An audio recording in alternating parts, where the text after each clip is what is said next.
सन 1137 में वो इराक के शहर में पैदा हुआ। एक योद्धा, एक कमांडर, एक ऐसा शासक जो इतिहास बनाने के लिए पैदा हुआ था, जो अपनी कौम की खातिर भिड़ गया था दुनिया भर की हुकूमतों से। जी हाँ दोस्तों, हम बात कर रहे हैं 12वीं सदी के सबसे जाबाज योद्धा सलाउद्दीन अय्यूबी के बारे में। हाँ, वही इजिप्ट का सुल्तान जिसने मुकाबला किया था ब्रिटेन, जर्मनी, फ्रांस और रोमन एम्पायर जैसे महाशक्तिशाली साम्राज्यों से।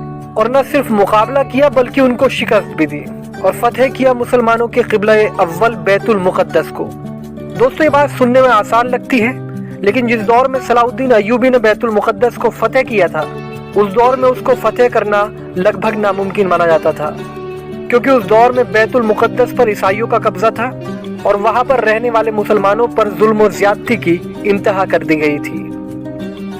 लेकिन दोस्तों, फिर मुसलमानों के लिए मसीहा बनकर आए थे सलाउद्दीन अय्यूबी। जो काम कोई नहीं कर सका, वो काम सलाउद्दीन अय्यूबी ने करके दिखाया था। क्या आपको पता है, सलाउद्दीन अय्यूबी ने अपने शासनकाल में अपने साम्राज्य को इतना आधुनिक और विकसित बनाया था जिसकी कल्पना करना भी उस दौर में मुश्किल था। आपको बता दें, उन्होंने अपने साम्राज्य में सैकड़ों अस्पतालों के साथ साथ कई तालीमी इदारे भी बनाए थे।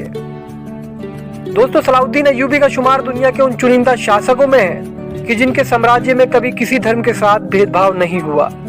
और यही वजह है कि मुसलमानों के साथ साथ गैर मुसलमान लोग आज तक भी सलाउद्दीन को इज्जत की निगाह से देखते हैं। कहा जाता है, उनकी इसी रहमदिली और इंसानियत को देखकर उस दौर में लाखों की तादाद में अलग अलग धर्मों के लोग मुसलमान हुए थे।